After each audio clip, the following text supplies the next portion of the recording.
Bismillahirrahmanirrahim. Alhamdulillahi Rabbil Alamin. Salatu wassalamu ala syarfil anbiya'i wal mursalin. Nabina Muhammadin wa ala alihi wa sahbihi ajma'in. Assalamualaikum warahmatullahi wabarakatuh. Sisunod na usapin dito sa Fiqhul Muyassar. Ito ng babot tase, yung pangsyam na kabanata sa Kitabul Muamalat. Ang hajar. At ito, alhamdulillah, ito rin ginagawa natin ngayon. Yung hajar. Nang kahulugan nito, unang-una, al-hajru lugatan al-man'u. Ang literal daw na kahulugan ng hajar ay ang pagbabawal. Nasa hajar kasi ito nang sinasabi natin na yung pagpigil natin sa mga tao na makipagtransaksyon ng pinansyal na transaksyon sa sino man na nakikilala na hindi mapagkakatiwalaan. Maaring yun nga, yung pagiging hindi niya mapagkakatiwalaan, alam nating estapador talaga, scammer. O alam nating hindi siya mahusay, kumbaga mangalaga o magpalakad ng pera o ng negosyo. Diba? Kasi maaring ano yun kahit sa mga korte, meron tinatawag na in good faith na lustay lang talaga yung pera kasi hindi na manage ng maayos. Pwedeng ganun O pwede talagang malversation ang kalalabasan. Yung kinamkam, yung pera ng kumpanya. Na either way, may criminal liability. Pero kumbaga, maaring mas masahol yung sinasadya niyang kamkamin yung pera kaysa dun sa naubos yung pera sa pagpapabaya o hindi niya na manage yung maayos yung negosyo. Pero either way, ang mga tao ay maaari nating mailigtas sa kapahamakan na maaring mangyayari sa kanilang mga yaman sa pamagitan nitong hajar. Sa pamagitan nitong hajar. Anyway, di ba, kung maalala ninyo yung mga layunin ng Sharia, di ba 6 yun, palaging tinutukoy na layunin ng Sharia, ang pangalagaan ang relihiyon, buhay, ari-arian, pag-iisip, salinlahi at dangal ng tao. Musliman o hindi Muslim. So ang hajar, kapag ginawa natin ang hajar na pipigilan natin ng mga tao na makikipagtransaksyon sa sino man, sukdulan na kumbaga gagawin natin itong hayag. Kasi pwedeng magiging una sa anyo ito ng payo, di ba? Papayuhan natin yung mga tao. Na sa unang tingin, nililibak natin nililibak natin yung tao na binababalaan natin ng mga tao laban sa kanya. Nililibak natin siya. At totoo nga, may tuturing nga siyang panlilibak. Pero mapapabilang ito doon sa mga panlilibak na mapahihintulutan. Di ba, meron matinukoy mga scholar na mga pagkakataon na malilibak mo ang tao.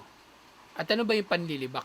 Ang mabanggit mo ang anumang kinamumuhian ng sino man na mabanggit sa iba. Panlilibak yun. Yung mabanggit mo yung kapintasan niya sa iba. Panlilibak yun.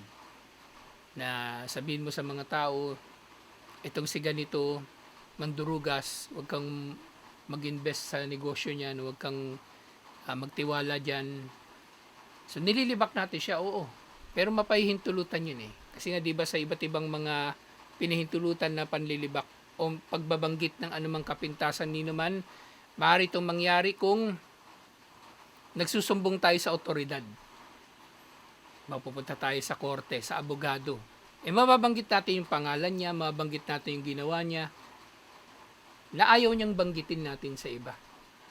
Na ayaw niyang mababanggit natin sa iba. Pero mapahihintulutan yun. Kasi kung hindi natin siya babanggitin, hindi natin siya isusuplong, hindi magkakaroon ng katarungan. Yung palagi ko nababanggit. Maraming mga naloloko, sasabihin lang nila, sa kabilang buhay na lang ako maniningil. Madaling sabihin yun Pero paano naman yung maloloko pa? At paano naman yung iba pang mga naloko? Ikaw maaring matitiis mo yung ginawang panloloko sa iyo. Mapera ka Mapera ka, milyonaryo ka. Ang naloko sa iyo, kalahating milyon. Milyonaryo ka. Paano yung mahirap na naloko? O mga mahihirap na maloloko pa?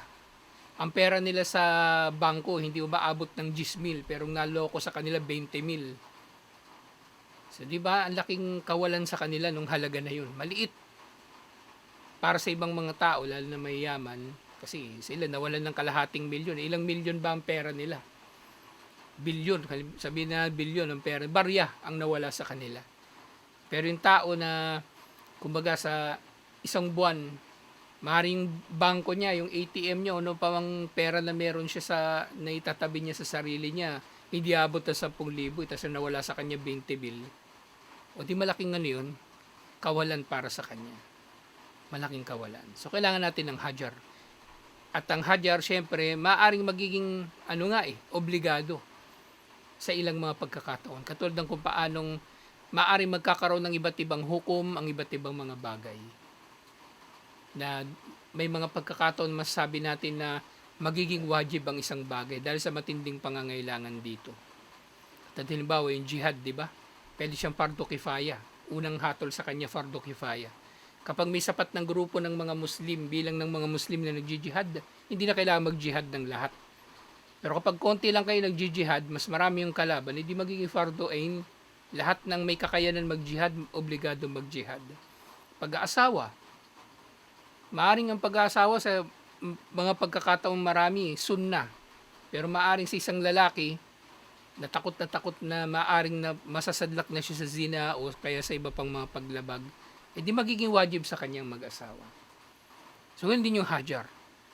So, magsusubok tayo sa sa otoridad. Siyempre, yung bababalaan natin yung mga tao. So, may lalarawan natin yung ginagawa niya, mababanggit yung pangalan niya, binababalaan natin yung mga tao.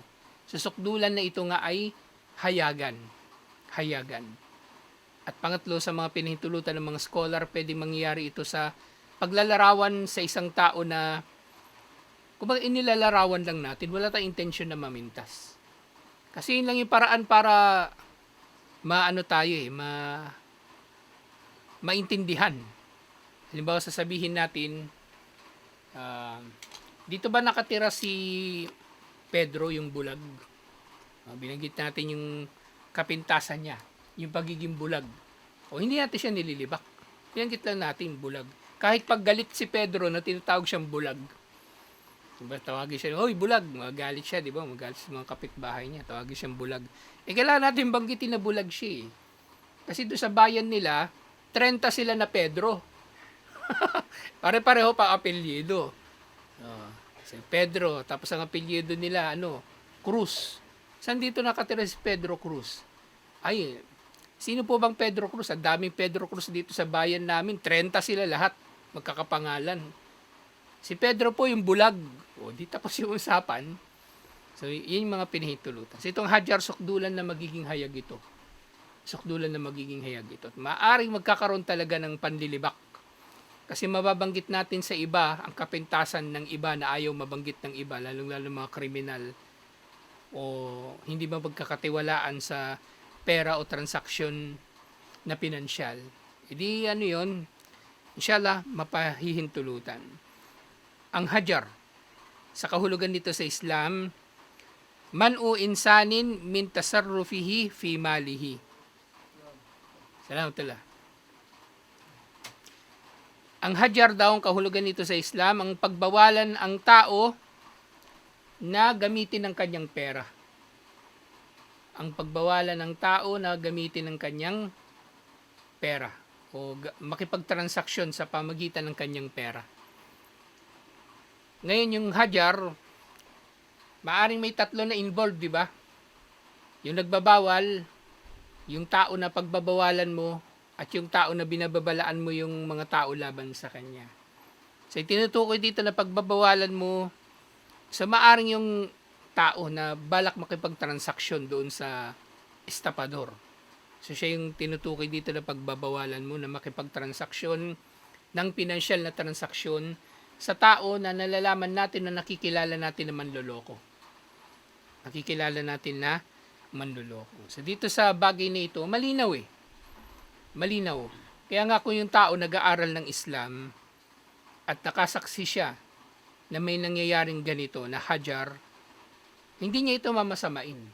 Pero problema niyan kapag yung tao wala nang pinag-aralan sa Islam, tapos nakikinabang pa sa estapador, kakampihan niya talaga yung estapador. Aawayin pa niya yung nagbababala sa mga tao. Aawayin niya, sabihin niya, bakit mo pinagkakalat sa social media yung kapintasan ng kapatid mo? Hindi nga magiging ordinaryong giba yun. Hindi yun magiging buhutan. Hindi yun magiging namima. Hindi yun magiging pagchichismis. Dito yun mapapaloob sa hajar kung ang pagbabanggit sa kanila ay may layunin na Islamiko. May layunin na Islamiko. Kaya sa maraming pagkakataon, dito mo makikilala yung pag-unawa ng tao sa relihiyon. Ano ba ang layuning Islamiko sa anumang kanyang sinasabi o ginagawa? Di ba? O yung mga nagsasagawa ng hajar, naintindihan na natin sila kasi nag-aaral tayo ng relihiyon eh. O ngayon, yung mga nagtatanggol sa mga estapador, sa mga manloloko, tapos inaaway pa nila yung ganyan magaling yung mga estapador, mag-astang biktima. Yung mga manloloko, astang biktima yan. So, ang usapin pagnanakaw, ang usapin paglustay sa kayamanan ng iba. Ang usapin pagpapabaya sa yaman na ipinagkatiwala sa iyo. Ang usapin ay sa kumbaga paglabag mo sa karapatan ng iba, sa pangkalahatan. Pero yung mga estapador, ginagawa nilang usapin ng pagyurak sa kanilang karangalan. Pinapaliit nila yung usapin, pinapasimple nila yung usapin para hindi mapapansin ng ibang tao yung tunay na usapin. Dahil meron siya mga kakampi, yun yung gagawin ng kanyang mga kakampi. Papaligiran nila yung, poprotektahan nila yung kanilang pinoprotektahan na mandurugas. Yun nga sa kaso ng narcissism, yung narcissistic personality disorder, ang mga narcissist, nagtatribe sila o kumbaga, nabubuhay sila dahil sa suporta ng kanilang mga taga-suporta. Kumbaga, tawag ng mga psychologists, flying monkeys. Yung mga flying monkeys, terminolohiya yung ginamit mula sa o kinuha nila mula sa Wizard of Oz, yung sinaunang nobela at ginawa na rin yung pelikula. Sing mangkukulam doon, meron siya mga alipores, mga unggoy talaga na may pakpak lumilipad sa yung flying monkeys. So, ganun ang gagawin ng mga flying monkeys para sa isang narcissist na mandurugas. Ipagtatanggol nila ng ipagtatanggol yung kanilang Panginoon. Bandang huli, ginagawa nilang Panginoon na yung yung mandurugas nilang pinuno eh. Kumbaga, kasi ang linaw-linaw ng katotohanan. Pero nakahanda silang baluktutin ng katotohanan, nakahanda silang baluktutin ng kahulugan ng mga aya sa Quran at mga hadith para lamang masuportahan yung kanilang pinuno na mandurugas. So ito, inuna natin itong usapin na ito ng panlilibak kasi itong unang isisigaw ng mga tao na magiging subject ng ating hajar. Sa pamagitan nito, ipagtatanggol nila ang kanilang mga sarili. Sasabihin nila nililibak sila. Sa pamagitan nito, aasta silang biktima. Sasabihin nila nililibak sila. Tulungan ninyo ako, ipagtanggol ninyo ako sa mga taong nangaapi sa akin. Pero hindi niya binabanggit at hindi niya babanggitin, bakit ba nanggagalit yung mga tao sa kanya? Bakit ba nagbabawal yung mga tao na may kapagtransaksyon sa kanya yung mga tao? Hindi niya yun babanggitin. Kasi ang layunin niya, hindi Islamiko eh. Ang layunin niya, ipagtanggol lang ang kanyang sarili at magpatuloy siya sa kanyang kasamaan. Kaya bandang huli, ang masamang ugali ng tao, ang ugat, akida pa rin eh. Akida. Bakit may ganyan? Baluktot yung akida eh. Baluktot yung akida. Yung mga taong ganyan, mga manloloko, mandurugas, bandang huli pakiramdam niyan, may karapatan sila sa kanilang mga ginagawa. O, sapat na yung mabubuti nilang ginawa bilang pambayad sa anumang masama nilang gagawin. At iba't iba pang kabaluktutan. Kaya, ang nasa katotohanan, tayo inshallah, lalo na sa usapin ng hajar, dapat tayo magpakatatag. Inshallah. Kung sila hindi nagpapatalo, mas dapat na hindi tayo magpapatalo. Inshallah. So, inuna nating matukoy ang kinalaman ng panlilibak sa hajar. Walang problema dito. Walang problema. Ano man yung drama nila, ano man yung iyak nila, ano man yung gawin nilang kumbaga pag-aangkin na sila ay nabibiktima, na sila ay inaapi, niyuyurakan ng kanilang mga dangal. Walang niyuyurakan na dangal dito. Sila ang nagyurak. Kung meron man ng yurak sa kanilang dangal, sila mismo. Dahil sa kanilang masasamang mga ginagawa. Nagkataon lang talaga ngayon na pinoprotektahan natin yung mga tao. Nagkataon lang ngayon na nag-uusap na yung mga tao tungkol sa kanilang kasamaan. Sila ang may problema, hindi tayo. Sila ang may problema, hindi tayo. Kaya itong mga masamang tao, ano talaga manlalaban yan eh. Bihira akong makita ng tao na, kumbaga, nakagawa ng ganyan kalalaki ng mga kasamaan na nagbabalik loob kay Allah. Paninindigan talaga nila yan. Kasi yung matuwid, maliit pa lang yung kasalanan niya, magsisisi na yun eh. Ito, ang sunod-sunod na. Ilang taon na siyang pinapayuhan, ilang taon na siyang pinangangaralan, harap-harapan man, hayagan o hindi hayagan, direkta man o hindi direkta, tapos hindi naman nagpapakamatuwid. Tuloy-tuloy lang sa kanya mga ginagawa, tapos marami pa palang mga transaksyon na kumbaga lilitaw kalaunan na lamang na ginawa pala niya na hindi makatarungan. Masamang tao nga talaga ito. Masamang tao talaga ito. At mas lalo tayong magsasagawa nitong tinatawag na hajar. Inshallah. Kasi kung siya yung isipin natin, di ba? Papayuhan ko lang to ng papayuhan. Ang payo ba natin ay makakapigil sa mga tao na makipagtransaksyon sa kanya? Di ba? Yung kakausapin lang natin yung mandurugas. Isipin natin, di ba? Papayuhan ko lang ng papayuhan tong mandurugas. Inshallah. Ano naman to, magpapakamatuwid. Na hindi natin binababalaan yung iba. Matitigil ba o mapipigil ba yung mga tao na makipagtransaksyon sa kanya? Mapipigilan ba natin yung mga tao na maloko niya? Kung siya lang yung kinakausap natin, siya lang yung pinapayuhan natin, hindi natin mapipigilan. Hindi natin mapipigilan. Kaya, ito ang hajar. At itong kahalagahan ng hajar na kailangan natin itong paninindigan, inshallah. Ano man ang mangyari, di kita iiwan. Ipaglalaban ko. Ang karugtong nun, pag-ibig mo.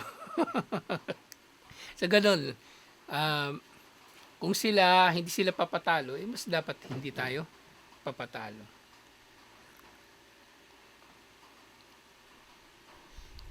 Sumunod, adillatu masyru'iyatihi. Ang mga dalil o mga batayan sa pagsasabatas dito. Wal aslu fihi qauluhu ta'ala, ang pinanggalingan ng usapin na ito ay ang sinabi ni Allah, wala tu'tus sufaha'a amwalakum. Huwag na huwag ninyong ibibigay sa mga hunghang, sa mga tanga, ang inyong mga yaman. Ito ay nababanggit doon sa Suratul Nisa, verse 5. Huwag na huwag ninyong ibibigay sa mga hunghang ang inyong mga yaman. Ngayon, tingnan natin ito muli doon sa nabanggit natin kanina. Sa pwedeng mangyayari nga na yung tao na hindi pwedeng pagkatiwalaan, dalawang klase. Hayagan na mandurugas, o alam natin na hindi naman siya mandurugas pero pabaya siya sa pera eh. O hindi siya marunong mamahala. Alam natin talaga hindi siya marunong mamahala. Ito yun sila. Yung mga hunghang, hindi marunong mamahala. Diba? Sa halimbawa, meron kang gustong bigyan ng zaka. Bigyan ng zaka. O sadaka.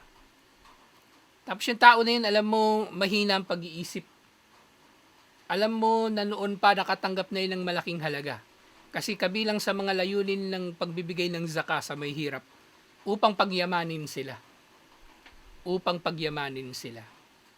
Dahil nga, hopefully, ano pa nga eh, kung magay matatanggap nilang zaka, gagamitin nila para mapagyaman yung kanilang mga sarili. Ako sa totoo lang, yung, di ba nung last year ko binili yung sewing machine eh. Nakatanggap ako ng malaking talaga, sadaka. 100,000. Yung ginawa ko, pinambili ko ng Pinabili ko ng sewing machine, pinabili ko ng mga leather, pinuhunan ko sa negosyo. Ngayon siya, yung nagbigay sa akin, ano man yung kikitain ko diyan at gagastos ko sa sarili ko, edi mas malaki pa yung reward niya. Inshallah. Ngayon, kung yung halimbawa 100,000 na yun, ibinigay niya sa taong hunghang, kumbaga, o hindi marunong mamahala sa pera, anong gagawin niya sa 100,000? Pangmamakdo niya lang yun. Araw-araw, makdo hanggang sa maubos 100,000. Magtatawag yun ng mga tao, libre ko kayo, may nagbigay sa akin 100,000. Siopaw, Choco. Muna punta kayo dito. 3 araw lang, ubos yung 100,000 niya. Diba? Yun yung pagiging hunghang pagdating sa pera. Maaring hindi siya nagkakasala, pero kumbaga hindi hindi niya na-manage ng maayos yung pera. Ngayon, sadaka ito, yung pinag-uusapan natin. Sadaka. Paano pa kaya kung ang ibibigay mo sa tao, puhunan, na inaasahan mong kikita ka sa puhunan mo sa negosyo? O investment mo sa negosyo. Diba sa atin, kooperatiba, di ba? Yung tindahan natin, kikita kaya? Hindi yung kikita. Wala sara na lang natin yung tindahan, hindi kumikita hindi niya ginawa ng paraan Hindi niya ginawa ng paraan. Kasi hunghang, kumbaga. Paano pa kung dinugas pa talaga? Kumbaga, tumanggap ng pampuhunan, tapos binulsa lang, ginastos sa sarili, bilang Shopee, araw-araw may parcel, tapos hindi naman nagamit sa negosyo, di wala, patay ang negosyo. Kahit ano pang negosyo yan, mamamatay kapag hindi pinamahalaan ng maayos. At yun nga sa pamamahala sa negosyo, masakit sa ulo kung mo talaga, sisikapin mong mabuhay ang anumang negosyo. Masakit sa ulo. Kaya minsan, masarap na lang yung mamasukan Kasi naranasan ko rin yung mamasukan, papasok ka lang, di ba? Tapusin mo yung pinapagawa sa'yo, uwi ka na. In negosyo, sabi ng mga tao, kasi akala ng mga tao, pag may negosyo ka, yaman siguro niyan, tapos relax lang yan kasi may negosyo Hindi nila alam, yung taong namamasukan, 8 hours, pagod ka 8 hours, yung nagnenegosyo, pati pagtulog mo, iniisip mo yung negosyo mo, wala akong benta ngayong araw, paano ako bukas? Mas mahirap Maaaring may negosyo na malaki yung reward. May negosyo ko, leather, di ba? Malaki naman din yung kinikita ko, alhamdulillah. Kasi nakwento ko na sa inyo yung di ba? Nagma-markup talaga ako. Tapos naghahanap talaga ako ng murang supplier. Pero, bihirang may umorder Hindi naman araw-araw may umorder Minsan makaka-jackpot ka. Halimbawa, nakaraan. Yung gross na benta ko, 10,000. Alhamdulillah. Kaya nga nakabili ako ng radyo Kasi pag kapag meron akong ganong kalaking sales, bibili ako ng souvenir, baga. Kasi maalala ko, ito, nabili ko nung nakabenta ako ng ganito kalaki. Kasi yung tatay ko ganun. Contractor yung tatay ko, nung kontrata ng mga bahay. Pag meron siyang malaking kontrata, o kada simula ng kontrata niya, malaki pa yung hawak niyang pera. May mili ng gamit yun. Rep. Tapos susulatan niya ng petsa.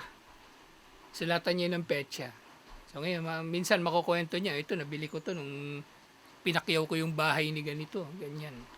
Kaya ako, naging ganun na rin ako pag may malaki yung pera, namimili yung gamit. Ay, nakaipon din akong gamit. Alhamdulillah. Mahirap mag-manage ng negosyo. Lalo na kung tanga. Yun ang mamahala sa negosyo. Walang pakialam yun Wala yung pakialam mo, walang malasakit sa iba. Waliyadu billah. Kasi huwag ninyong ibibigay ang inyong yaman sa mga tanga. Ay amwaluhum lakin udifa ilal awliya liannaha kaimuna alayha mudabbiruna laha. So dito yung tinutukoy na yaman, yung talaga, yung pera. Kumbaga, ano man ang anyo ng pera na ito. Zaka, sadaka. Pero yung zakat, sadaka, maaring wala namang problema, ibigay mo kahit kanino Wala ka ng pananagutan kung saan man niya gastusin yung pera mo actually. Pero kung ibibigay mo to sa marunong, alam mong magagamit ng maayos yung sadaka mo halimbawa, edi mas papakinabangan mo pa siya. Katulad ng paano natin tinalakay dati yung di ba? Yung sadaka na na-scam. Di ba na-scam yung sadaka mo? Nagsadaka ka para sa masjid. Pero nang naitayo, fish pond. O ano pa man. May reward ka, inshallah. Pero kung yung sadaka mo, binigay mo doon sa mapagkakatiwalaan talaga, na itatayo ng masjid at pakikinabangan mo yung reward nito, eh di mas malaki yung reward mo. Di ba? Naitayo talaga yung masjid bawat magsala doon, may reward ka. Ay yung sadaka mo para sa masjid sana, matatanggap mo yung reward ng pagpapatayo ng masjid. Pero putol na. Putol na yung reward. Hindi na siya naging sadaka jariyah. Kaya dapat nag-iingat din yung nagbibigay ng sadaka Nag-iingat din. Hindi kung kani-kanino lang siya nagbibigay ng pera. Hindi yung kung kani-kanino lang siya nagbibigay ng kanyang sadaka o zaka. Lalo na ngayon, yung ang daming hilig mag-post, di ba? GCash, ganito, ganyan. Marami dun, ewan ko bakit parang hindi sila, hindi sila nakokontento, hindi sila tumitigil sa panghihingi. Inisip ko nga, ano ba itong mga tao? Wala ba silang trabaho? Para hindi sila titigil na kakapost ng kanilang GCash. Tapos yun nga, sasabihin nila, da'wa pa, di ba? O, ito GCash ko para sa da'wa. Ngayon, inisip ko naman, kung yung da'wa, naniniwala ka ng malaking reward ng da'wa, katulad ng sinasabi mo doon sa mga inihingan mo ng sadaka, bakit hindi ikaw mismo tustusan mo yung sarili mong da'wa? Di ba? Pero ano naman kung may magsasadaka, pwede. Tapos wala ka naman ibang trabaho, yung talaga, yung lang, da'wa lang. Mainam din naman yung yung meron kang kinikitang sarili, tapos ipantutustos mo yun sa sarili mong da'wa. Yun yung napag-isipan ko na-realize ko yung mga panahon na nagkaedad na ako. Mainam nga na yung tao, tutustusan niya yung sarili niyang da'wa. Mas mas dalisay pa sa intention Mas may ikhlas. Sinusuportahan mo yung sarili mo. Tapos pangalawa, wala kang boss. Kasi kahit sa da'wa may mga boss May gusto kong programa. Ayaw nila. Kasi ganito ganyan. Pero kung naiintindihan mo, kailangan mong gawin kung may sarili kang da'wa. Kaya mula noon, ilang taon na yung nakakaraan, mula 2018, nagsarili na talaga ako. Nagkaroon ako ng mga trabaho, nagkaroon ako ng mga negosyo, tinutustasan ko yung sarili ko. Kung meron man nag-aabot ng pera, alhamdulillah, yung mga mag-aabot-abot. Pero yung mas mainam yung sinusuportahan mo yung sarili mo. Yun nga, yung iba, yung marami doon, yun nga, post lang ng post yun ng GCash pero ang malaking tanong, ito nga, yung yaman ba ng mga tao na binibigay sa kanila ay nagagastos ba nila ng maayos? O kabilang lang din sila sa mga hunghang na hindi dapat pagkatiwalaan sa pera. Kasi nga yung pera dito, yung amwalukum, yung inyong mga yaman. Pero syempre, kumbaga ito, hindi lang ito sa pangkalahatan. Sa specific na kahulugan nito, dito sa translation ni Sheikh Salman, ang tinutukoy dito na magbibigay ng kanilang yaman, yung mga awliya. Yung mga guardian ng mga tao, yung mga bata, lalo na. Kasi halimbawa, di ba? Halimbawa, yung ulila, tapos ikaw tumatayo kang guardian ng mga bata. Ang yaman nila, hawak mo. Di ba namatay yung magulang, hawak mo yung yaman ng mga bata na mamanahin sana nila. Habang hindi pa sila umaabot sa hustong edad, hawakan mo yun, hindi mo inibibigay sa kanila. Diba, namatay yung magulang nila, parehong namatay. Nanay, tatay, parehong namatay. So, namatay sila, may pera sila sa bangko 1 milyon. O hindi mo inibibigay sa kanila habang bata pa sila at hindi sila umaabot pa ng hustong edad. O yung edad na marunong na silang mamahala ng pera. Kasi yung bibigay mo sila yung sa kanila yung 1 milyon, namatay yung magulang nila, di ba? Tawagin mo yung 2 bata. Choco, siopaw. Yan, edad nila mismo ngayon. Choco, siopaw. 10 years old, tsaka 13 years old. Ito yung 1 million, iniwan ng magulang nyo, namatay sila. Bahala na kayo ha. Anong gagawin nila sa 1 million? Anong gagawin nila sa 1 million? Diba? So, ganun din.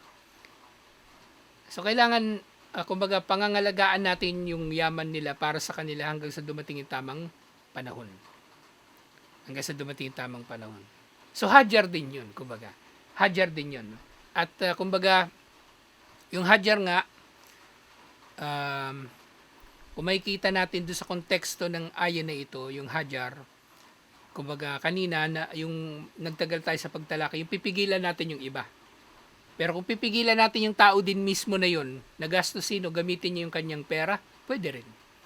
Pwede rin. O i-regulate man lang yung kanyang pera nang sa gayon hindi ito basta-bastang mauubos. Alhamdulillah. Napakaganda nitong chapter na ito ng Hajar. Mahaba-haba nga ito eh. Inuna lang natin na mabanggit na ang Hajar ay maaring obligado sa atin. Obligado natin pagbawalan yung tao na makipagtransaksyon. Either sila yung makikipagtransaksyon o yung tao na yun mismo na mandurugas, siya yung pagbabawalan natin. Pero since yung mandurugas, hindi na natin yung mapagbabawalan, yun yung nangyari sa atin. Yung ibang tao na lang yung yung ibang tao na lang yung pagbabawalan natin. Inshallah. Doon tayo nagtagal sa pagtalakay. Pero marami pang iba't ibang mga anyo itong Hajar. Inshallah na mas maiintindihan pa natin sa mga susunod. Inshallah. Assalamualaikum warahmatullahi wabarakatuh.